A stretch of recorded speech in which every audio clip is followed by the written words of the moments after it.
எல்லாருக்கும் ஹாய். எல்லாரும் எப்படி இருக்கீங்க? நான் ரொம்ப சூப்பராக இருக்குங்க.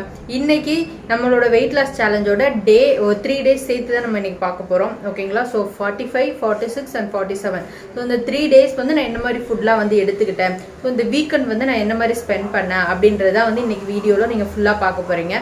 ஆக்சுவலி வந்து ஸ்கூல் ரீஓப்பன் பண்ணிட்டாங்க. ஸோ நிறைய பசங்களுக்கு ஸ்கூல் ரீஓப்பன் ஆயிடுச்சு. என்னோட பாப்பாவுக்கு பார்த்தோம் அப்படின்னா June 4th தான் வந்து ஸ்கூல் ரீஓப்பன் பண்ணுறாங்க. ஸோ இன்னும் நாளைக்கு ஒரு நாள் தான் லீவ் இருக்குது. ஸோ இந்த வீக்கெண்ட் பார்த்தோம் அப்படின்னா அவளுக்கு ஸ்கூலுக்கு தேவையான ஐட்டம்ஸ்லாம் வந்து வாங்குறதுக்கு போயிட்டோம். ஸோ இதுக்கு முன்னாடி வந்து அவள் கேஜிஸ் ஃபுல்லாக வந்து வீட்டு பக்கத்துலேயே ஒரு ப்ளே ஸ்கூல் இருந்தது, அங்கே தான் போய் அவளை ஜாயின் பண்ணியிருந்தோம். ஸோ எல்கேஜி யூகேஜி ஃபுல்லாக அங்கே தான் அவள் படித்தா. இப்போ ஃபஸ்ட் ஸ்டாண்டர்டுக்கு வந்து பெரிய ஸ்கூலுக்கு மாற்றியாச்சு. ஸோ அதனால வந்து ஸ்கூலுக்கு தேவையான யூனிஃபார்ம், ஷூஸ் எல்லாமே வந்து புதுசாக வாங்க வேண்டியதாக இருந்தது. ஸோ அது எல்லா ப்ரிப்பரேஷன் தான் வந்து போயிட்டு இருந்தது. அவளுக்கு தேவையான ஷூஸு, ஸ்டேஷ்னரி ஐட்டம்ஸ் எல்லாமே வந்து வாங்கிட்டு வந்தாச்சு. ஸோ ஆல்மோஸ்ட் ரெடி பண்ணியாச்சு. இன்னும் நாளைக்கு ஒரு நாள் லீவ் முடிஞ்சதும் அவளும் ஹாப்பியாக வந்து ஸ்கூலுக்கு கிளம்புறதுக்கு ரெடியாக இருக்கா. ஸோ உங்கள் பசங்களும் இன்றைக்கி நிறையா ஸ்கூலுக்கு அனுப்பியிருப்பீங்க இல்லைங்களா? ஸோ அவள் ஸ்கூலில் வந்து ஃபஸ்ட் ஸ்டாண்டர்ட்லேருந்து 3rd ஸ்டாண்டர்ட் வரைக்கும் மட்டும் 4th ஓப்பன் பண்ணுறாங்க. மற்ற பசங்களுக்கு இன்றைக்கி ஓப்பன் பண்ணிட்டாங்க. சரி, ஓகே. இப்போ நம்ம ஏன் ஓப்பனிங் பற்றி பேசணும் அப்படின்னா, ஆக்சுவலி வந்து சம்மர் வந்து ஒரு நல்ல ஒரு டைமு, வெயிட் லாஸ் பண்ணுறதுக்கு ரொம்ப சூப்பராக இருக்கும். நீங்கள் வந்து எஃபெக்டிவாக வந்து இந்த டைமில் டயட் பண்ணி சூப்பராக வெயிட் லாஸ் பாருங்க அப்படின்னு வந்து நம்ம பேசிடணும் இல்லைங்களா? ஸோ அதுலேயே என்ன ஒரு டிஸ்அட்வான்டேஜ்னா லீவு. ஸோ சம்மர் ஹாலிடேஸ் பசங்கள்லாம் வீட்டில் இருக்கும்போது அவங்களுக்கு தேவையான விஷயங்கள்லாம் நம்ம குக் பண்ணி கொடுப்போம். ப்ளஸ் அவங்களோட வெக்கேஷனுக்காக வெளியில் போவோம், வெளில போய் ஸ்டே பண்ணுற மாதிரி இருக்கும். ஸோ அப்போ வந்து என்னாகும், ஒரு ஃபோக்கஸ்டாக வந்து ஒரு கன்சிஸ்டண்ட்டாக உங்கள் டயட் வந்து எடுத்துகிட்டு போக முடியாமல் ஆகியிருக்கலாம். ஸோ நிறைய சிஸ்டர்ஸ் வந்து ஷேர் பண்ணியிருக்காங்க கூட. ஸோ நான் ஒரு 10 days ஊருக்கு போயிட்டேன், அங்கே வந்து என்னால் டயட் வந்து ப்ராப்பராக ஃபாலோ பண்ண முடியல, சீட் பண்ணுற மாதிரி ஆயிடுச்சு, நான் மறுபடியும் ஸ்டார்ட் பண்ணணும். ஸோ எனக்கு ஸ்டார்ட் பண்ணி வெயிட் லாஸ் பண்ணணும்னு ஆசையாக இருக்குது, இருந்தாலும் வந்துட்டு மறுபடியும் ஸ்டார்ட் பண்ண கொஞ்சம் வந்து தயக்கமாக, கொஞ்சம் சோம்பேறித்தனமாக இருக்குது. ஸோ அந்த மாதிரி வந்து நிறைய பேர் ஃபேஸ் பண்ணுறதுக்கு வாய்ப்பு இருக்குது. இது அந்த மாதிரி நிறையா வந்து ஃபேஸ் பண்ணியிருப்பீங்க. ஓகேங்களா? ஸோ இது வந்து லீவ் டைமில் பசங்க அவங்களுக்கான டைம் அப்படின்னும் போது நம்ம பிளான் பண்ண மாதிரி ப்ராப்பராக எடுத்துகிட்டு போக முடியாது. நானும் அதை அக்செப்ட் பண்ணிக்கிறேன். ஓகே, இப்போ வந்து ஸ்கூல் ஓப்பன் ஆயிடுச்சு. இனிமேல் வந்து நம்ம டேஸ் வந்து பிளான்டாக, டிசிப்ளினாக, கன்சிஸ்டண்ட்டாக எடுத்துகிட்டு போக முடியும் இல்லைங்களா? ஸோ இதுக்கு முன்னாடி நீங்கள் பண்ணியிருக்கீங்க, ஒரு 10 days 20 days பண்ணியிருக்கீங்க, இல்லை இந்த டைம்லையும் இந்த சம்மர் ஹாலிடேஸ்லேயும் நீங்கள் வெளியில் போகியும் பெருசாக வந்து சீட் பண்ணாமல் உங்கள் டயட்டை ப்ராப்பராக எடுத்துகிட்டு போயிருக்கீங்கன்னா சூப்பர். ஸோ இதில் வந்து உங்களுக்கு சூப்பரான ஒரு எக்ஸ்பீரியன்ஸ் கிடச்சிருக்கும். உங்கள் பாடி எப்படி ரியாக்ட் பண்ணுது, எந்த மாதிரி ஃபுட்லாம் உங்களுக்கு அக்செப்டாக, எந்த மாதிரி ஃபுட்லாம் வந்து உங்களுக்கு ஒத்துக்குது, உங்களோட வெயிட் லாஸ் வந்து என்ன மாதிரி நீங்கள் டயட் ப்ராசஸ் எடுத்துகிட்டு போகும்போது ரிசல்ட் ரொம்ப நல்லா இருக்குது அப்படின்னு நிறைய விஷயங்கள் கண்டிப்பாக நீங்கள் அனலைஸ் பண்ணியிருப்பீங்க. ஜஸ்ட் ஒரு 21 days நீங்கள் ரெகுலராக ஃபாலோ பண்ணியிருந்தால் உங்களுக்கு நல்ல ஐடியா கிடச்சிருக்கும். இப்போ நம்ம ஆல்மோஸ்ட் 47 days வந்து கம்ப்ளீட் பண்ணிட்டோம். ஓகேங்களா? இன்னும் ஜஸ்ட் 3 days தான் இருக்குது நம்ம சேலஞ்ச் கம்ப்ளீட் பண்ணுறதுக்கு. ஸோ அதை வந்து சூப்பராக எடுத்துகிட்டு போய் 50th day என்ன ரிசல்ட்ன்றதை கண்டிப்பாக நம்ம பார்க்கலாம். ஓகேங்களா? ஸோ இது வரைக்கும் நீங்கள் பிளான் பண்ண மாதிரி உங்கள் டயட் இல்லை, ஸோ நிறைய டிசப்பாயின்மெண்ட்ஸ் ஆகிடுச்சு. நான் ஸ்டார்ட் பண்ணி ஒரு 10 நாள் வெயிட் லாஸ் பண்ணேன், ஸோ ஒரு வாரம் வெளியில் போயிட்டு வந்ததில் எனக்கு வெயிட் அப்படியே டபுள் ஆகிடுச்சு அப்படிலாம் நிறைய சிஸ்டர் ஃபேஸ் பண்ணியிருந்தீங்க, ஷேர் பண்ணியிருந்தீங்க. ஸோ இனிமேல் வந்து அந்த ப்ராப்ளம்ஸ்லாம் வராது. உங்களால் வந்து கன்சிஸ்டண்ட்டாக வந்து ஃபுல் எஃபோர்ட் போட்டு பிளான்டாக வந்து பண்ண முடியும். ஏன்னா நம்ம ஒன் வீக்குக்கு இப்போ பசங்க ஸ்கூலுக்கு அனுப்ப போகிறோன்னா, நான் வந்து மோஸ்ட்லி அப்படி தான் வீக்கெண்டு நான் வீக்லி ஒன்ஸ் போய் வெஜிடபிள்ஸ்லாம் ஷாப்பிங் பண்ணும்போதே யோசிச்சுவேன். ஸோ இந்த டேக்கு இந்த காய் வந்து பண்ண போகிறோம் அப்படின்னு சொல்லிட்டு ஒவ்வொரு டேக்கு இது அப்படின்னு சொல்லி மைண்டில் ஃபிக்ஸ் பண்ணி தான் வந்து வெஜிடபிள்ஸே வந்து வாங்குவேன். ஸோ அந்த மாதிரி தான் நமக்கு வந்து ஓகே மண்டே இது பண்ணலாம், டியூஸ்டே இது பண்ணலாம் அப்படின்னு சொல்லிட்டு நீங்கள் வீக்கெண்ட்லேயே ஆல்மோஸ்ட் பிளான் பண்ணிடுவீங்க. அப்படின்னும் போது வந்து மார்னிங்கே வந்து மோஸ்ட்லி உங்கள் பிரேக்ஃபாஸ்ட் அண்ட் லஞ்சுக்கான ஒர்க் வந்து முடிஞ்சிடும். ஓகேங்களா? ஸோ அப்படி நீங்கள் குக் பண்ணும்போது கொஞ்சம் எஃபோர்ட் போட்டு கொஞ்சம் earlier-ஆக எழுந்திரிக்க ஸ்டார்ட் பண்ணுங்கள். ஒரு 6 o'clock எழுந்திரிக்கிறீங்கன்னா 5:30க்கு எழுந்திரிங்க அப்படின்னா டே ப்ரொடக்டிவாக இருக்கும், இன்னும் நிறைய ஒர்க் உங்களால் பண்ண முடியும். ஸோ அப்படி மார்னிங் பசங்களுக்கு குக் பண்ணும்போதே வந்து சைட் பை சைடு உங்களுக்கு தேவையான ஃபுட்டு நீங்கள் எடுத்துக்கிட்டீங்க அப்படின்னா உங்களுக்கு மீன் டைம் அப்படின்றது அவங்க ஸ்கூலுக்கு போனதுக்கப்புறம் உங்களுக்கு பர்சனல் டைம் நிறையா கிடைக்கும். அந்த டைமை நீங்கள் ப்ராப்பராக யூட்டிலைஸ் பண்ணி உங்களுக்கு டயட் ஃபுட் ப்ரிப்பேர் பண்ணுறப்போ, இல்லை உங்கள் physical activity, walking, exercise, any physical activity நீங்கள் பண்ணுறீங்களோ அதுக்காக வந்து அதை யூஸ் பண்ணிக்கலாம். ஓகேங்களா? ஸோ மோஸ்ட்லி வந்து என்ன பண்ணியிருப்போம், அவங்க ஸ்கூலுக்கு கிளம்புனதும் மற்ற ஒர்க்லாம் இருக்கும் இல்லைங்களா, பேசிக்காக ஹவுஸ் ஹோல்டு ஒர்க்ஸ்லாம் கண்டிப்பாக இருக்கும். ஸோ அதை மட்டுமே பண்ணிகிட்டு இருக்கோம். ஸோ மார்னிங்கே வந்து உங்களுக்கு குக்கிங் ஒர்க்கு முடிஞ்சளவு அந்த கிச்சன் ஒர்க்கெல்லாம் முடிச்சிட்டிங்க அப்படின்னா நீங்கள் அதுக்கப்புறம் கிடைக்கிற டைம்லாம் அந்த வாஷிங் அதெல்லாம் வந்து அதுக்கு மற்ற ஒர்க்குக்கு ஒரு 1 hour ஸ்பெண்ட் பண்ணாலுமே உங்களுக்கு மீன் டைம் வந்து கண்டிப்பாக கிடைக்கும். ஸோ அந்த மீன் டைம் வந்து ப்ராப்பராக யூஸ் பண்ணி உங்கள் ஃபிசிக்கல் ஆக்டிவிட்டியை ஃபோக்கஸ் பண்ணிங்க அப்படின்னா சூப்பராக நீங்கள் வெயிட் லாஸ் வந்து பார்க்க முடியுங்க. ஸோ இது வரைக்கும் நீங்கள் டயட் ஃபாலோ பண்ண விஷயங்களை வந்து ஒரு எக்ஸ்பீரியன்ஸாக எடுத்துகிட்டு இன்னும் இன்டென்சிவாக எஃபெக்டிவாக சூப்பராக வந்து உங்களோட டயட்டை வந்து கம்மிங் டேஸில் பிளான் பண்ணுங்கள். ஓகேங்களா? நம்ம சேலஞ்ச் ஸ்டார்ட் பண்ண ஃபஸ்ட்டு டே வீடியோலேயே சொல்லியிருப்பாங்க. ஒரு சில சிஸ்டருக்கு வந்து டார்கெட் ஜஸ்ட் 4 kg 5 kg அந்த மாதிரி தான் இருந்தது.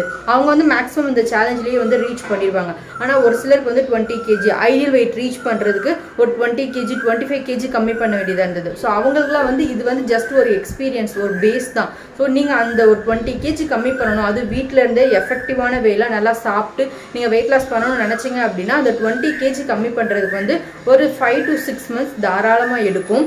ஓகேங்களா? ஸோ அப்படி நம்ம ஸ்லோ அண்ட் ஸ்டெடியாக கன்சிஸ்டண்ட்டாக போகும்போது தான் வந்துட்டு அந்த வெயிட் லாஸ்ன்றது வந்து நமக்கு லைஃப் லாங் இருக்கும். அதுக்கப்புறம் ஒரு டிராஸ்டிக்கான ஒரு வெயிட் கெயின் அப்படின்றது இருக்காது. ஸோ நம்ம லைஃப் லாங் ரிசல்ட் பார்க்கணும், ஹெல்த்தியான ரிசல்ட் பார்க்கணும்னு நினச்சிங்கன்னா பொறுமையாக ஃபோக்கஸ்டாக பண்ணிங்கன்னா மட்டும்தான் அது நடக்கும். ஓகேங்களா? ஸோ முடிஞ்சளவு வந்து நம்ம டெய்லி ஃபுட் ஹேபிட், நம்ம குக்கிங் வந்து இதுதான், நம்ம வீட்டோட பழக்கம் இதுதான், நம்ம இப்படி தான் சமைக்க போகிறோம், இந்த மாதிரி ஃபுட் தான் நம்ம டெய்லி எடுத்துக்க போகிறோம் அப்படின்னா அதுக்கேற்ற மாதிரி உங்கள் டயட்டை வந்து நீங்கள் பிளான் பண்ணீங்க அப்படின்னா சூப்பராக இருக்கும் உங்களுக்கு. அதுக்கப்புறம் மெயின்டெனன்ஸ் ஃபேஸ் வந்து ரொம்ப ஈஸியாக இருக்கும். யூஸ்வலாக எல்லாருமே சொல்லுவாங்க வெயிட் லாஸ்ன்றது ஈஸியாக இருக்குது, மெயின்டைன் பண்ணுறதா கஷ்டமாக இருக்குது அப்படின்னு நிறைய பேர் வந்து சொல்லுவாங்க. அதுக்கு மெயின் ரீசனே வந்து இதுதான். நம்ம வெயிட் லாஸ் பண்ணணும்னு சொல்லிட்டு நம்ம ரெகுலர் ரொட்டீனில் எடுத்துக்கிற ஃபுட் எல்லாம் சுத்தமாக ஸ்டாப் பண்ணிவிட்டு வெயிட் லாஸ்க்காக தனியாக ஃபுட்டு, அதுக்காக தனியாக நிறைய மார்க்கெட்டில் இப்போ வந்து இருக்குது, டேப்லெட்ஸ் இருக்குது, நிறைய பவுடர்ஸ் இருக்குது. ஓகேங்களா? ஸோ அதெல்லாம் வந்து எல்லாமே எடுத்துக்கக்கூடாது அப்படின்னு நான் சொல்ல மாட்டேன். நான் எதுவும் பர்சனலாக வந்து யூஸ் பண்ணலை. அப்படி நீங்கள் எதனால் யூஸ் பண்ணுறதா இருந்தாலும் அது ஒரு லிமிட்டடாக தான் இருக்கணும். அதை வந்து ப்ராப்பராக அதை பற்றி தெரிஞ்சுக்கிட்டு அதை பற்றின ரிவ்யூஸு, அதோட சைட் எஃபெக்ட்ஸ் என்ன அப்படி எல்லாமே ப்ராப்பராக தெரிஞ்சுட்டு உங்களுக்கு பெஸ்ட்டான ப்ராடக்ட் கிடைக்கிது அப்படின்னா அதை எடுத்துக்கலாம், ஒன்றும் தப்பு இல்லை. ஓகேங்களா? ஸோ வந்து அது உங்கள் ரொட்டீனில் அதை எடுத்துகிட்டு போக முடியுமா அப்படின்றத நீங்கள் பார்க்கணும். இல்லை என்னால் வந்து அந்த மாதிரிலாம் வந்து எக்ஸ்ட்ரா மணி ஸ்பெண்ட் பண்ணி அந்த மாதிரிலாம் வாங்க முடியாது, நான் வீட்டில் என்ன குக் பண்ணுறோன்னா அதை வச்சு ஒரு ஹெல்த்தியான வேலை நம்ம வெயிட் லாஸ் பண்ணணும் அப்படின்னு நினச்சிங்க அப்படின்னா உங்களுக்கு இந்த சேலஞ்ச் வந்து ரொம்பவே யூஸ்ஃபுல்லாக இருந்திருக்கும். நம்ம அப்படி தான் பண்ணியிருப்போம். வீட்டில் குக் பண்ணுற ஃபுட்டு அதை மட்டும்தான் எடுத்துக்கிறோம், எக்ஸ்ட்ரா ப்ரொபோர்ஷன்ஸ் தான் மாற்றிருப்போம். நம்ம நிறைய டைம் ஷேர் பண்ணியிருக்கோம். ஸோ நிறைய இப்போது நம்மனா போர்ஷன் கண்ட்ரோல் பண்ணணும் அப்படின்னா கார்போஹைட்ரேட்ஸோட போர்ஷன் மட்டும்தான் நம்ம கம்மி பண்ணணும். ஓகேங்களா? ஸோ குவான்டிட்டி கம்மி பண்ணுறேன்னு சொல்லிட்டு மற்ற எல்லாமே கம்மி பண்ணிட்டோம் அப்படின்னா நம்ம வந்து அல்சர் வரது கூட வாய்ப்பு இருக்குது. நம்ம உடம்புக்கு ஒரு நாளைக்கு இவ்வளோ எனர்ஜி தேவை அப்படின்னு இருக்கும், அதுக்கான ஃபுட் நம்ம கண்டிப்பாக எடுத்துக்க தான் வேணும். ஓகேங்களா? ஸோ அதை எந்த மாதிரி எடுத்துக்கிறோம் அப்படின்றதான் இருக்குது. இப்போ நீங்கள் கார்போஹைட்ரேட்ஸோட குவான்டிட்டி குறைக்கிறீங்க அப்படின்னா அந்த அளவுக்கு வந்து ப்ரோட்டீன் அண்ட் ஃபைபரோட குவான்டிட்டியை இன்க்ரீஸ் பண்ணணும். ஓகேங்களா? ஒன்று குறைக்கிறோம் அப்படின்னா இன்னொன்று இன்க்ரீஸ் பண்ணணும். பிகாஸ் கார்போஹைட்ரேட் வந்து ஒரு நாளைக்கு எவ்வளோ எனர்ஜி தேவை எடுத்துட்டு ரிமைனிங் எனர்ஜி அப்படியே உடம்புல ஸ்டோர் ஆக ஆரம்பிக்கும். அதுதான் வந்து நமக்கு கொலஸ்ட்ராலா ஃபேட்டா வந்து கன்வெர்ட் ஆகும். அதுவே வந்து புரோட்டீனோ ஃபைபரோ நம்ம எடுத்துக்கிற ஃபுட்டு ஒரு நாளைக்கு எவ்வளோ எனர்ஜி எடுத்துக்கிறோமோ ரிமைனிங் ஃபுட்டு வந்து அப்படியே நமக்கு டிஸ்போஸ் ஆகிரும். ஸோ நம்ம பாடியில் வந்து அது வந்து தங்காது. அதனால தான் வந்து கார்போஹைட்ரேட்ஸ் கம்மி பண்ணிவிட்டு ஃபைபர் அண்ட் ப்ரோட்டீன் வந்து ஃபோக்கஸ் பண்ணுங்கள், வெயிட் லாஸ் பண்ணும்போது அதை நல்லா எடுத்துக்கோங்க அப்படின்னு வந்து சொல்கிறது. ஸோ யூஸ்வலாக பார்த்தோன்னா நம்ம டெய்லி ஹேபிட் யோசிச்சு பார்த்தோன்னா ப்ரோட்டீன் இன்டேக்ன்றது ரொம்பவே கம்மியாக இருக்குது. ஃபைபர் கூட ஓகே, நம்ம டெய்லி லஞ்சில் வந்து ஒரு பொரியல் கூட்டு இது எடுத்துக்கிறோம், அது மூலமாக நமக்கு ஃபைபர் கொஞ்சம் கிடைச்சிடுது. ஆனால் டெடிக்கேட்டடாக ஃபோக்கஸ்டாக வந்து ப்ரோட்டீன் டெய்லி எடுத்துக்கிறோமா அப்படின்றத ஒரு பெரிய கொஸ்டின் மார்க் தான். ஸோ வெயிட் லாஸ்னு போகும்போது நம்ம அது எல்லாத்தையுமே ஃபோக்கஸ் பண்ணுறோம். ஸோ நீங்கள் ஒரு கொஞ்ச நாள் ஒரு 5 months 6 months சூப்பரான எஃபர்ட் போட்டு நல்ல ஒரு வெயிட் லாஸ் பண்ணிட்டீங்க. உங்கள் வீட்டில் கிடைக்கிற ஃபுட்டை வச்சே வந்து நல்ல ஒரு ஓகே இதில் இவ்வளோ கலோரி இருக்குது, இதை நம்ம எடுத்துக்கிட்டால் நல்லாயிருக்கும், இதை சாப்பிட்டு நம்மளால் வெயிட் லாஸ் பண்ண முடியும் அப்படின்றது உங்களுக்கு புரிஞ்சு நீங்கள் பண்ணீங்க அப்படின்னா ஸோ வந்து உங்களுக்கு மெயின்டெனன்ஸ் ஃபேஸும் ஈஸியாக இருக்கும். அதுதான் நான் சொல்ல வருது. உங்களுக்கு ஃபுட்டை பற்றின ஒரு நல்ல ஒரு அவேர்னஸ் இருக்கும். இப்போ நீங்கள் இவ்வளோ போர்ஷன் தான் கார்போஹைட்ரேட் சாப்பிட்ருக்கீங்க அப்படின்னா ஒரு பர்டிகுலர் பீரியட்க்கு அப்புறம் நீங்களே நினச்சாலும் அதிகமான குவான்டிட்டி உங்களால் எடுத்துக்க முடியாது. உங்களோட உடம்பும் சரி உங்களோட மைண்டும் சரி இந்த ஃபுட் ஹேபிட்க்கு பழகி இருக்கும். ஸோ மேபி உங்களுக்கு இப்போ நம்ம டயட் பண்ணும்போது எல்லாருக்குமே வந்து சாட் ஐட்டம்ஸு, ஸ்வீட்ஸு, ஜங்க்கு எல்லாமே ரொம்ப ஈஸியாக கிடைக்குது. ஓகேங்களா? ஸோ நம்ம உட்காந்த இடத்துலேருந்தே ஆர்டர் பண்ணி வாங்க முடியும். எல்லாருக்குமே அந்த கிரேவிங்ஸ் இருக்கும். எனக்குமே அது எல்லாமே பிடிக்கும். நான் சுத்தமாக எடுத்துக்க மாட்டேன் அப்படின்லாம் கண்டிப்பாக சொல்லவே மாட்டேன். ஸோ என்னைக்கா ஒரு நாள் நானும் எடுத்துப்பேன். ஆனால் டயட் பண்ணிட்டோம் அப்படின்னா அந்த டயட் டைமில் வந்து ரொம்ப டிசிப்ளினாக இருப்பேன். அப்போ தான் நம்மளால் அந்த நம்ம நினச்ச அந்த வெயிட் வந்து ரீச் பண்ண முடியும். ஸோ பண்ணிவிட்டு அதுக்கப்புறம் மெயின்டெனன்ஸ் டைமில் இருக்கும்போது சும்மா வாரத்துக்கு ஒரு நாள் ஸோ அந்த மாதிரி நீங்கள் அந்த ஒரு நாள் ஹெவியாக ஜங்கோ சாட் ஐட்டமோ சாப்பிட்டாலும் ஸோ அந்த கலோரி வந்து நம்ம பேர்ன் பண்ண கற்றுக்கணும். ஸோ நெக்ஸ்ட் டே வந்து மைல்டாக எடுத்துக்கணும். ஓகேவா? நம்ம உடம்புல ஸ்டோர் ஆன அந்த எக்ஸ்ட்ரா ஃபேட் வந்து எனர்ஜியாக நம்ம அதை யூஸ் பண்ணுற வரைக்கும் ஸோ நெக்ஸ்ட் டே கொஞ்சம் மைல்டாக ஃப்ரூட்ஸ் அண்ட் வெஜிடபிள்ஸ் மட்டும் அதிகமாக எடுத்துக்கிட்டு காப்ஸ் சுத்தமாக அவாய்ட் பண்ணிவிட்டு அந்த மாதிரி பேலன்ஸ் பண்ண கற்றுக்கிட்டோம் அப்படின்னா ஒரு அவேர்னஸோட எது சாப்பிட்டாலும் அவேர்னஸோட எடுத்துக்கிட்டோம் வந்துட்டோம் அப்படின்னா நம்ம வந்து சூப்பராக மெயின்டெனன்ஸ் ஃபேஸும் எடுத்துகிட்டு போக முடியும். அது கண்டிப்பாக கஷ்டமாக இருக்காது. ஓகேங்களா? ஸோ இனிமேல் யாருன்னா ஓகே வெயிட் லாஸ் ரொம்ப ஈஸி மெயின்டெனன்ஸ் கஷ்டம் அப்படின்னு சொன்னாங்க அப்படின்னா இந்த மாதிரி ஸ்லோ அண்ட் ஸ்டெடியாக நீங்கள் வெயிட் லாஸ் பண்ணியிருக்கீங்க அப்படின்னா உங்களால் மெயின்டெனன்ஸும் ஈஸியாக பண்ண முடியும். ஜஸ்ட் 2 kg 3 kgக்குள்ளே தான் மாற்றி போயிட்டுருக்கும். ஸோ நீங்கள் வந்து 6 months ஒன்ஸ் இல்லை 1 year ஒன்ஸ் கூட நீங்கள் மறுபடியும் ஒரு ப்ராப்பரான டயட் போயிட்டு நீங்கள் அப்படியே வெயிட் வந்து மெயின்டைன் பண்ணிக்கலாம். என்னை பொறுத்த வரைக்கும் என்ன அப்படின்னா உங்களோட ஐடியல் வெயிட் ஒரு 60 to 63 kg இருக்கணும் அப்படின்னா 60லேருந்து 65க்குள்ளே ஸோ இந்த கேஜிஸ்குள்ளே நீங்கள் மெயின்டைன் ஆகிற மாதிரி பழக்கிக்கிட்டீங்க அப்படின்னா உங்களுக்கு பெருசாக ரொம்ப ஸ்ட்ரெஸ் இருக்காது. ரொம்ப டெய்லி லைஃப் வந்து ஈஸியாக ரன் பண்ணுறதுக்கு ரொம்பவே ஹெல்ப்ஃபுல்லாக இருக்கும். ஸோ வெயிட் லாஸும் நம்ம எஃபோர்ட் போட்டால் எப்படி ஈஸியோ அதே மாதிரி ஒரு நல்ல ஒரு அவேர்னஸோட ஃபுட் எடுத்துக்கிட்டோம் அப்படின்னா மெயின்டெனன்ஸும் ஈஸி தான். ஸோ எல்லாமே நம்ம மைண்டு நம்மளோட ஐடியாஸில் தான் இருக்குது. ஓகேங்களா? ஸோ உங்களுக்கு என்ன வேணும், நீங்கள் என்ன மாதிரி ஃபுட் எடுத்துக்கணும், உங்கள் லைஃப் ஸ்டைல் எப்படி எடுத்துகிட்டு போகணும் அப்படின்றத நீங்கள் டிசைட் பண்ணுங்கள். ஸோ இன்னொருத்தர் டிசைட் பண்ணி அவங்க லைஃப்க்காக ஒரு ஃபார்முலா க்ரியேட் பண்ணியிருப்பாங்க. அதை அப்படியே எடுத்து உங்கள் லைஃப்பில் அப்ளை பண்ணீங்க அப்படின்னா கண்டிப்பாக 100% ரிசல்ட் கிடைக்க வாய்ப்பே கிடையாது. ஸோ உங்கள் லைஃபுக்கு என்ன தேவை, உங்கள் பாடி டைப்புக்கு என்ன தேவை அப்படின்றத நீங்கள் ஓனாக டிசைன் பண்ணி சூப்பராக எஃபெக்டிவாக வந்து எடுத்துகிட்டு போங்க. ஓகேங்களா? ஸோ நான் வந்து ஒரு நல்ல ஒரு மைண்ட் செட்டோடு இருக்கேன். ஸோ டெய்லி வந்து சூப்பராக என்னோட டயட் வந்து எடுத்துகிட்டு போயிட்டுருக்கேன். வாக்கிங்கும் வந்து கன்சிஸ்டண்ட்டாக வந்து பண்ணிகிட்ருக்கேன். ஸோ பார்க்கலாம், இன்னும் ஜஸ்ட் 3 days இருக்குது. நம்ம நினச்ச வெயிட் வந்து போய் ரீச் பண்ண முடியுதா அப்படின்றத கண்டிப்பாக நம்ம வந்து பார்க்கலாம். ஓகேங்களா? ஸோ டே 1லேருந்து சப்போர்ட் பண்ணிட்டு இருக்க எல்லாருக்கும் ஃபர்ஸ்ட் ரொம்ப ரொம்ப தேங்க்யூ. இப்போ தான் நம்ம வீடியோ புதுசாக பார்க்குறீங்க, இந்த சேலஞ்ச் மிஸ் பண்ணிட்டோம் யாருமே தயவு செஞ்சு யோசிக்காதீங்க. இன்றைக்கே நம்ம சேனலை சப்ஸ்கிரைப் பண்ணி வச்சுக்கோங்க, பெல் ஐக்கான் கிளிக் பண்ணிக்கோங்க. அப்போ தான் வெயிட் லாஸ் ரிலேட்டடாக நம்ம கொடுக்கக்கூடிய வீடியோஸ் எல்லாம் மிஸ் ஆகாமல் உங்களுக்கு நோட்டிஃபிகேஷனாக வரும். ஸோ இன்றைக்கிலேருந்து நெக்ஸ்ட் 50 days நீங்கள் டார்கெட் ஃபிக்ஸ் பண்ணி உங்களுக்கு நீங்களே சின்ன சின்ன சேலஞ்ச் பண்ணி எடுத்துகிட்டு போங்க. அது ரொம்ப இன்ட்ரெஸ்டிங்காக இருக்கும். ஓகே இன்னும் நம்ம பெட்டராக பண்ணலாம் அப்படின்னு வந்து உங்களுக்கு நீங்களே வந்து ஒரு நல்ல ஒரு மோட்டிவேஷன் கொடுக்குறதுக்கு ரொம்பவே ஹெல்ப்ஃபுல்லாக இருக்கும். ஓகேங்களா? ஸோ பிளான் பண்ணி சூப்பராக உங்கள் டேஸை வந்து எடுத்துகிட்டு போங்க. இன்றைக்கி நம்ம பேசின விஷயங்கள் கண்டிப்பாக உங்களுக்கு ஏதோ ஒரு விதத்தில் யூஸ்ஃபுல்லாக இருக்குது, மோட்டிவேஷனாக இருக்குது அப்படின்னா லைக் பண்ணி என்ன மோட்டிவேட் பண்ணுங்கள், நிறைய ஷேர் பண்ணுங்கள், கமெண்ட் பண்ண ஸ்டார்ட் பண்ணுங்கள். என்ன ஃபுட் எடுத்துக்கிறீங்க, என்ன மாதிரி ரொட்டீனில் இருக்கீங்க, ஸோ இது வரைக்கும் எதனா வெயிட் லாஸ் பார்த்துருக்கீங்களா, ஸோ ரெகுலராக கமெண்ட் பண்ண ஸ்டார்ட் பண்ணுங்கள். ஸோ இன்னும் ஜஸ்ட் 3 days இருக்குது நம்ம சேலஞ்ச் கம்ப்ளீட் பண்ணுறதுக்கு. சூப்பராக போயிட்டுருக்கு. ஸோ நான் ரொம்ப ஹாப்பியாக வந்து என்னோட சேலஞ்ச் வந்து கம்ப்ளீட் பண்ண போகிறேன். ஸோ நீங்கள் பரவாயில்ல எதுனா சீட் ஆகியிருக்கு அப்படின்னா பரவாயில்ல, தட்ஸ் ஓகே. இனிமேல் டிசிப்ளினாக ஃபோக்கஸ்டாக உங்கள் ஐடியல் வெயிட் ரீச் பண்ணுற வரைக்கும் கிவ் அப் பண்ணாதீங்க. சூப்பராக ஃபோக்கஸ்டாக வந்து எடுத்துகிட்டு போங்க. நெக்ஸ்ட் செகண்ட் ஆஃப் பார்த்தோன்னா வீக்கெண்டில் என்ன மாதிரி ஒர்க்லாம் பண்ணோம். ஸோ ஷாப்பிங் போனோம், பாப்பாவுக்கு அசைன்மெண்ட் ஒர்க்ஸ் இருந்தது. ஸோ அதெல்லாம் வந்து ஒரு மிக்ஸ்டு என்னோட வீக்கெண்ட் எப்படி போச்சு அப்படின்றது தான் வந்து நீங்கள் செகண்ட் ஹாஃபில் பார்க்க போகிறீங்க. கூடவே நான் என்ன ஃபுட்லாம் எடுத்துக்கிட்டேன் அப்படின்றது உங்களுக்கு ஆட் பண்ணியிருக்கோம். ஸோ வீடியோ ஃபுல்லாக பாருங்கள், கண்டிப்பாக உங்களுக்கு என்டர்டெய்னிங்காக இருக்கும். எங்கே போகிறோம் இப்போ?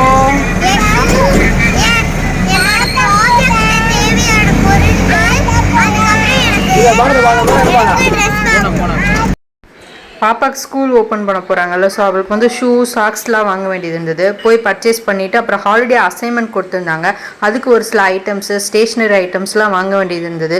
ஃபுல்லாக வந்து வாங்கிட்டு வரலாம் அப்படின்னு சொல்லிட்டு ஃப்ரைடே ஈவினிங் ஷாப்பிங் கிளம்பியாச்சு.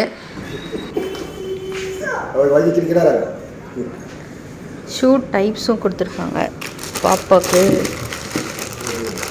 இந்த டைப் தான் velcro type. First standard second ஸ்டாண்டர்டுக்கு இந்த டைப் தான் கொடுத்துருக்காங்க. உள்ள வச்சுங்க. நிறைய ஷூஸ் கலெக்ஷன் இருக்குது. எனக்கு இங்கே தான் ஷூஸ் வாங்கினேன். எஸ்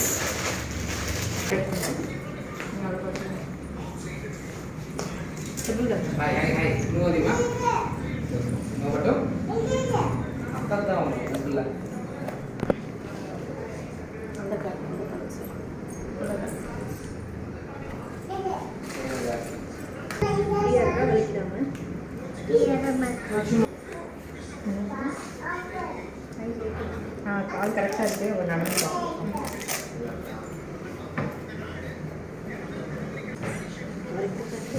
கம்ஃபர்டபுளாக இருக்கா இல்லை டைட்டாக பிடிக்கிறேன்? கால் டைட்டாக இருக்கா? இல்லை. கண்ணாடியில் பாரு.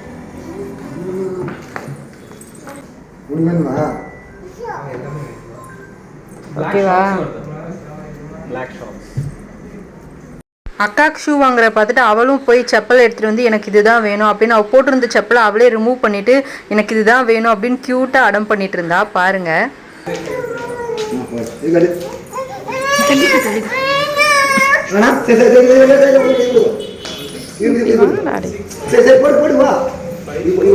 எது வேணும்னு கேளுங்க. இதுதான் போடணும் நீ. அது அது வேணாம், இது போட்டுக்கோ. இது போடு.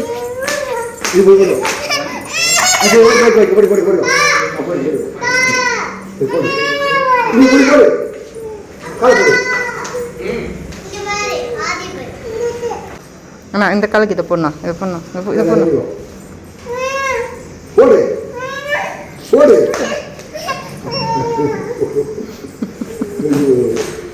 ஒன்று எல்லாம் வச்சு ஓகேவா? நல்லா இருக்கா? அங்கே கண்ணாடியில் பாரு, நல்லா இருக்கா? பிடிச்சிருக்கா? இங்கே காட்டு, அம்மா காட்டு, இங்கே நின்றுக்கோ.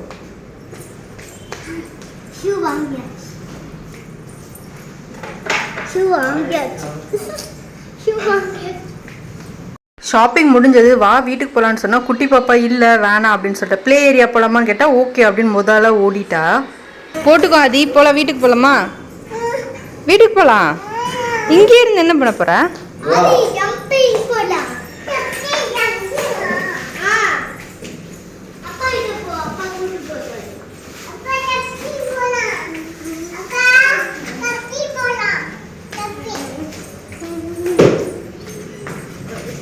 எங்கே போகணும்? ஜம்பிங்கா? வெயிட் பண்ண போகலாம். ஓப்பன் பண்ணிடுவியா நீ? இங்கே பாரு, பாப்பாவுக்கு ஹாலிடே அசைன்மெண்ட் கொடுத்துருந்தாங்க. அதில் மேக்ஸ் அசைன்மெண்ட் என்ன அப்படின்னா, ஒரு பிரேஸ்லெட் மாதிரி மேக் பண்ணிவிட்டு அதில் வந்து ஒரு சில கொஷின்ஸ்லாம் கேட்டிருந்தாங்க. அதுக்கு அவங்க ஆன்சர் பண்ணணும். அதுக்காக பிரேஸ்லெட் பண்ணிகிட்ருக்கா பாப்பா. இப்போ கை நடுங்குதா? இப்போ கை நடுங்குதா? ஸ்பீடாக இருக்குது வேற. ஊசி தான் கொடுத்துருக்கேன், அவள் சேஃபாக ஹேண்டில் பண்ண கற்றுக்கிட்டா. ஸ்கூல் அசைன்மெண்ட்டு அவ்வளோ தந்துருக்காங்க, இருந்தாலும் நான் முடிச்சிட்டோம். இந்த ப்ராசஸ் மட்டும் முடிச்சிடலாம். ஒன்று மட்டும் இது ஃபுல்லாக முடிச்சுட்டு ஒன்று மட்டும் அப்பா நைட்டு பண்ணிடலாம். ஓகே, நைட்டு ஸ்டிக்கர் ஒட்டலாம். எனக்கு சைடு அடுக்கலை. சூப்பராக இருக்கு. ஒன்று மாற்றி போட்டியா? ரெண்டு டைம் ரெட்டு போட்டிருக்க.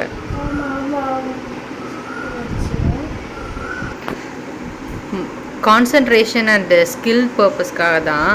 ஸோ அவங்க ஒரு பேட்டர்ன் கொடுத்துருக்காங்க. அதே பேட்டர்னில் கரெக்டாக அந்த பிரேஸ்லெட் அந்த மேக் பண்ணிவிட்டு அதுக்கப்புறம் இதுலேருந்து மேக்ஸ் ரிலேட்டட் கொஷின்ஸ் வந்து கேட்டிருக்காங்க. என்னென்ன ஷேப்ஸ் யூஸ் பண்ணியிருக்கா, எவ்வளோ பீட்ஸ் யூஸ் பண்ணியிருக்கோம், என்னென்ன கலர்ஸ் யூஸ் பண்ணியிருக்கோம் அப்படின்ற மாதிரி கொஷின்ஸ் வந்து கேட்டிருக்காங்க. ஸோ அதுக்கப்புறம் யோகா போஸ்ல ஒரு போஸ் அதில் டிராயிங் பண்ணிக்கணும். டிராயிங் பண்ணிட்டு அதோட நாலு அதோட இது எடுக்கணும். அந்த போஸ்னால என்ன பெனிஃபிட்ஸு, உனக்கு எதுக்காக அந்த போஸ் பிடிக்கும் அப்படின்றத சொல்லணும். கரெக்டா? அசைன்மெண்ட் என்னமோ அவளுக்கு தான் கொடுத்துருக்காங்க. அம்மா ஒரு வாட்டி போட்டு தருந்தாங்க, அதனால தான் நான் அப்படியே கை ஒரு வாட்டி நடுங்குச்சு, அப்படியே நடுங்காமல் போயிடுச்சு. ஓகே, கையில் ஊசி இருக்குது, சேஃபாக ஹேண்டில் பண்ண. கலர் கரெக்டாக எடுக்கணும். இப்போ ப்ளூக்கு அப்புறம் என்ன கலரு? ப்ளூக்கு அப்புறம் கரெக்ட்.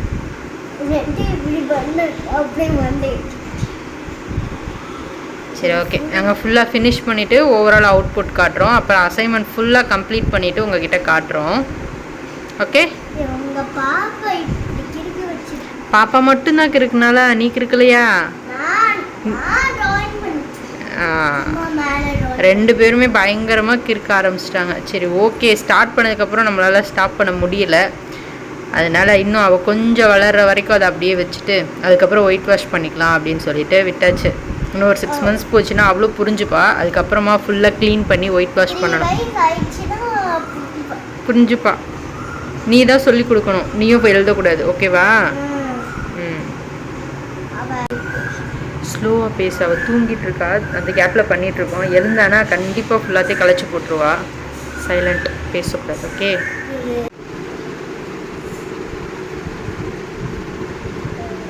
கையில் போட்டு லூஸாக லூஸாக இருக்குது. எப்படி இப்படி இப்படி ஆனால் இப்போ அசைன்மெண்ட்காக பண்ணது, அவளுக்கு இன்ட்ரெஸ்ட் இருக்க வரைக்கும் பண்ணட்டும் அப்படின்னு சொல்லிட்டு விட்டாச்சு. பண்ணிட்டேன். தூக்கலை லைட்டாக குத்துச்சு, ஆனாலும் அது கூசுச்சு. ருத்ராவோட ஓன் க்ரியேஷன். நான் எப்படி பண்ணணும்னு ஃபஸ்ட்டு ஒரு 3 பேர்ல் மட்டும் போட்டு கொடுத்தேன். அவள் கரெக்டாக போட்டா. அதுக்கப்புறம் ஃபஸ்ட்டு கொஞ்சம் கை நடுங்கினா, அப்புறம் சூப்பராக பண்ணிட்டா. ஸோ வந்து இதை வச்சு இப்போ நம்ம வந்து மேக்ஸ் கொஷின்ஸ்க்கெலாம் ஆன்சர் பண்ண போகிறோம். ஸோ பாப்பா எப்படி ஆன்சர் பண்ணுறா அப்படின்றத ஃபுல்லாக நான் முடிச்சுட்டு காட்டுறேன். ஓகேங்களா? 10,000 ஸ்டெப்ஸ் வாக்கிங் சூப்பராக ஃபினிஷ் பண்ணியாச்சு. இன்றைக்கி டே பார்த்தோன்னா 43. ஸோ சூப்பராக பண்ணிகிட்ருக்கோம். நீங்களும் உங்களோட ஃபிசிக்கல் ஆக்டிவிட்டி நல்லா ஃபோக்கஸ் பண்ணி பண்ணுறீங்கன்னு நினைக்கிறேன். ஸோ இப்போ ரீசன்ட் டேஸாக பார்த்தோன்னா மார்னிங், ஈவினிங் இல்லை நைட்டு அந்த மாதிரி தான் வந்து என்னோடய வாக்கிங் ஸ்டெப்ஸ் வந்து ஸ்ப்ளிட்டப் பண்ணி நடந்துட்டு இருந்தேன். இன்றைக்கி வந்து அடுத்த ஸ்டெச்சாக வந்து 10,000 ஸ்டெப்ஸ் சூப்பராக கம்ப்ளீட் பண்ணியாச்சு. ஓவராலாக எனக்கு வந்து 1 hour 40 minutes ஆச்சு எனக்கு கம்ப்ளீட் பண்ணுறதுக்கு. அப்பப்போ பசங்களும் இடையில வந்துட்டு இருந்தாங்க. ஸோ அவங்களையும் வந்து என்கேஜ் பண்ணிவிட்டு அவங்களையும் போர் அடிக்காமல் அப்பப்போ எதுனா பேச்சு கொடுத்துட்டே வந்து நான் வாக்கிங் வந்து பண்ணிகிட்டு இருந்தேன். ஸோ சூப்பராக ஃபினிஷ் பண்ணியாச்சு. நல்ல எஃபெக்டிவான வாக்கிங். ரொம்ப நாளைக்கு அப்புறம் அடுத்த ஸ்டெச்சாக 10,000 ஸ்டெப்ஸ் கம்ப்ளீட் பண்ணியிருக்கேன். ரொம்பவே ஹாப்பியாக இருக்குது. ஸோ சூப்பராக நம்மளோட ஃபிசிக்கல் ஆக்டிவிட்டி எடுத்துகிட்டு போகலாம். அப்போ தான் ரிசல்ட் வந்து ரொம்பவே நல்லா பார்க்க முடியும். ஓகேங்களா? ஸோ மிஸ் பண்ணாமல் பண்ணுங்கள் நீங்களும். 10,000 ஸ்டெப்ஸ் 100% கம்ப்ளீட் பண்ணியாச்சு. இப்போ ஃப்ரைடே மார்னிங்கு பிரேக்ஃபாஸ்ட்டுக்கு வந்துட்டு கருப்பு கவுனி ரைஸ் கஞ்சி ப்ளஸ் கொஞ்சம் தொக்கு பண்ணியிருந்தோம், தக்காளி தொக்கு மாதிரி. அந்த தொக்கு எடுத்துகிட்டு பாதாம் வந்து சாப்பிட்டேன். மார்னிங் எழுந்ததும் எம்டி ஸ்டொமக்கில் ஜீரா வாட்டர் குடிச்சிட்டு கொஞ்சம் நேரம் அப்புறமா சியா சீட்ஸ் ஜூஸும் வந்து குடிச்சாச்சு. முடிச்சுட்டு ஒரு 9 o'clock போல் தான் வந்து என்னோடய பிரேக்ஃபாஸ்ட் வந்து நான் எடுத்துக்கிட்டேன். லஞ்சுக்கு பார்த்தோம் அப்படின்னா கொஞ்சமாக ரைஸு, முருங்கைக்காய் போட்டு சாம்பார், ஃபிஷ் ஃப்ரை வந்து பண்ணியிருந்தோம். ஸோ ஒரு பீஸ் வந்து எடுத்துக்கிட்டேன். ஷாலோ ஃப்ரை தான், ஆயில் கம்மியாக யூஸ் பண்ணி எடுத்துக்கிட்டேன். அப்புறம் ஸ்வீட் பொட்டேட்டோ, சக்கரவள்ளி கிழங்கு வந்து அப்படியே வேக வச்சு கொடுத்தா பாப்பா சாப்பிட மாட்றா. அவளுக்காக வந்து லைட்டாக மசாலா போட்டு ஷாலோ ஃப்ரை பண்ணியிருந்தேன். நைட்டு எனக்கு பெருசாக பசி இல்லை, அதனால் ஒரு மீடியம் சைஸ் பனானா வந்து சாப்பிட்டுட்டு அன்றைக்கி டே முடிச்சாச்சு. நெக்ஸ்ட் டே சாட்டர்டே மார்னிங் வந்துட்டு ஃப்ரூட்ஸ் மட்டும்தான் எடுத்துக்கிட்டேன் பிரேக்ஃபாஸ்ட்டுக்கு. கொஞ்சமாக வந்து பலாப்பழம் அண்டு பப்பாளி பழம் வந்து மிக்ஸ் பண்ணி எடுத்துக்கிட்டேன். லஞ்சுக்கு பார்த்தோம் அப்படின்னா பச்சை பயிறு தோசை நம்ம மாவு ப்ரிப்பேர் பண்ணி வச்சுருந்தோம். ஸோ அந்த மாவு எனக்கு ஒரு 3 days வந்து சரியாக இருந்தது. ஸோ மார்னிங் ஃப்ரூட்ஸ் எடுத்தனால லஞ்சுக்கு வந்துட்டு பச்சை பயிறு தோசை, சைடிஷ் வந்துட்டு சாம்பாரும் தேங்காய் சட்னியும் வச்சு எடுத்துக்கிட்டேன்.